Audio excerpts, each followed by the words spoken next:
JESU oro reye, òtítọ́ ṣiṣẹ́ wá, ẹni tó bá gbàgbọ́ ló láyọ̀ ó mọ́lẹ̀, nígbọ̀tá súnmọ́ wá, ọ̀rọ̀ rẹ̀ ló kì wá, ọ̀rọ̀ ìtùnú ni, ikọ̀ ìgbàlà ni, ọ̀rọ̀ àánú òfin lera fún wa láyé, ọ̀rọ̀ iye òfin ìtùnú fẹ́ nínú. Welcome to another episode of Hymnal Exposition 4.0. How is your fasting going? Hope you are fasting. Okay, today we'll be talking about hearing from God. I believe one of the reasons why we are fasting is because we want to move closer to God. Okay, and to move closer to God, we will need to hear Him speak. So, I remain your host, Olamide Soyoye, and with me in the house today is my brother, Bro Pelumi Fawehinmi. You are welcome, sir. Thank you, ma. Yes, we are so delighted to have you. It's good to be here. All right, so let's move straight to the topic. What can you say about hearing from God? Okay. Thank you for having me. So when we talk about hearing from God, it can simply be said that when we come into a state or a position, a posture where we wholeheartedly and intently begin to listen to the speakings of God. Now, when we talk about hearing, that means there's a speaker and there's someone that is listening on the other end. It's like having a communication over a mobile phone. Now, one of the things you need to understand about hearing from God is that when God speaks, it is not always as loud as many of us imagine. See, when you speak to people about hearing from God, they have this notion or they have this belief that when God speaks, it's supposed to be one loud thing. You hear people like say that when God speaks to me, it's supposed to be like thunder is supposed to strike, earth is supposed to shake. But if you check in the book of 1 Kings 19 and you start reading from verses 11, you will see it best encapsulates how God speaks to us. You know, when Elijah went to into the wilderness, the first thing that came in was an earthquake. But what was said that though the earth shook, God's voice was not there. There was thundering. God's voice was not there. But a small still voice. And what Elijah did the moment he had that small still voice was that he wrapped himself in his mantle. Why? The voice of the Lord was present. And that's how God's voice to us, even in these days, is a small still voice, not something that is necessarily loud, not something that is necessarily dramatic, but something that is always present at the back of my hand. That's why we need to always wholeheartedly and be intentional about listening. God is always speaking, but his man is supposed to be intentional about wanting to hear his words. Now, the other aspect of it is that though God's voice is distinct, it can be copied. You check in the book of 1 Corinthians, I think that should be 1 Corinthians 11 verse 14. It was talking about how the devil and the angels of darkness masquerade to be angels of light, which means that they can camouflage even God's voice. But how we differentiate God's voice from the voices of every other given spirit is simple.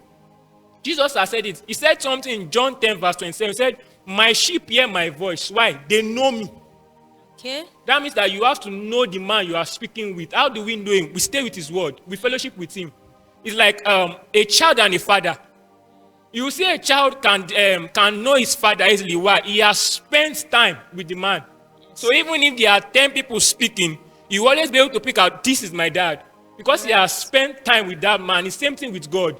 The more time we spend with the word, the more time we spend fellowshipping with him in prayer, in psalms, the clearer his voice is to us. That you see that sometimes we say that, okay, hearing God is for certain people. It's not for me.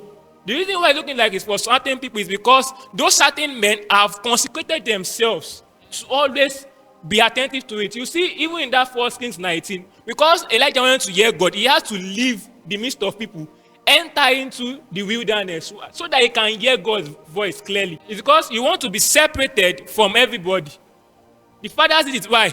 the city was loud, but they need to hear God's clear, so they can't stay in the city. They need to go into somewhere where nobody is.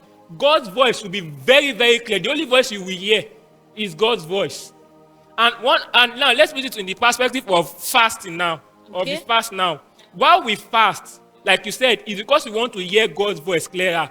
What fasting does is that it brings our flesh to a point of weakness. Okay. And then our spirit becomes more expressive. The more expressive our spirit is, the louder God's voice becomes to us. So that's basically what hearing from God is. Thank you so much for that detailed explanation. You know, I was going to ask several questions, but your explanation has touched some part of it. But I want to ask that, are there matters that as Christians we need to hear God for? And are there matters that we don't need God's voice? Okay, thank you for the question. What we need to understand as Christians, we need to hear God about all matters. Okay? Even as simple as, God, what am I wearing today? It looks mundane. It looks, maybe if I wear green plus yellow, it goes. Truly it goes. But we need to understand that why we use even to this mundane example is because if you don't listen in the time when it does not have consequences, when it has consequences, you not listen. You see some people that the time they want to hear from God is when it comes to marriage, future goals. That's what we want to hear God for. But when it comes to simpler things, we are not interested in hearing God. We believe that God has given me a brain, I can solve it. No, as Christians, we are supposed to always go back to Him about every little thing, about every step we are going to take. Every step we take in life, in every facet of our life, affects everything about us. He said that, okay, you want to go to this school. The school you go to end up affecting the rest of your life. The person you marry affects us. So we need to always hear God about everything, even to the smallest, minute detail.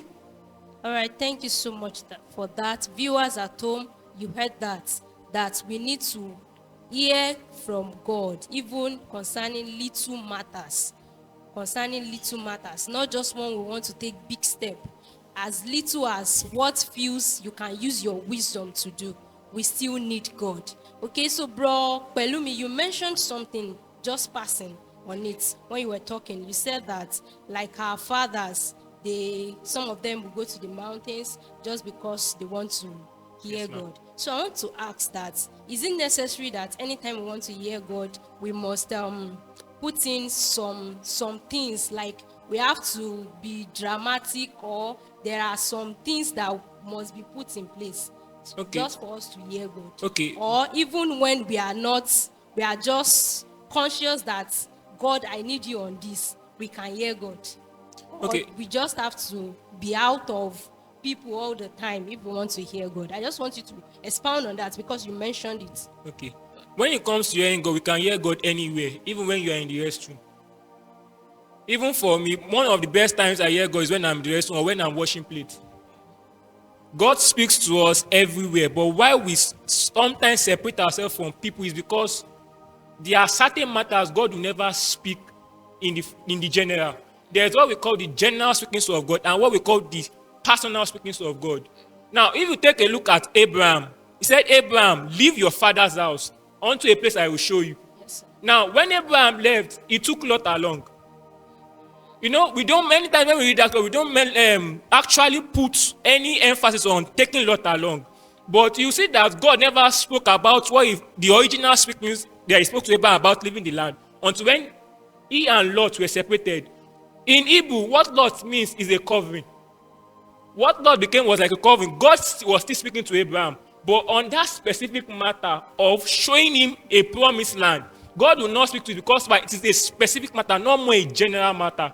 You know, sometimes you say, let us gather to pray about certain matters. There are certain matters God will never speak in the public. He will always want you to separate yourself from people. Like now, one of the things Jesus told the apostles was that separate yourselves. No, sorry, about the Levites. When God was separating the Levites, in 30, he said that separate unto me the house of the Levites, so they may serve me. Was it that if they were separated from the people, they could not serve him? No. But there is a place that when it comes to certain matters, God is not interested in speaking to everybody. Why? There are certain matters that are personal to people or are more efficiently used by certain people. Like now, you see certain men of God say that, okay, the Lord told me this, the Lord told me this. And you're looking like, the Lord not speak to me. Why? If God speaks that same matter to you, you will not be able to efficiently utilize it like that man. Satan comes with intercessors. Intercessors have more information compared to the old church. Why? They can utilize that information better than everybody. So there are specific speakings and there are common speakings. We need to be able to differentiate between those two things when God is speaking. Thank you so much, bro Pelumi Fawehinmi, for coming Thank you, on ma'am. board today. Viewers at home, we've learned a lot, but I want to say this, that to be able to hear from God, you need to build that personal walk with Him. And don't forget, our team says journey with God. So if you want to hear from God, you have to journey with Him. So thank you for staying tuned till this day. We look forward to see you next time. Do well to comment, share, and like. God bless you.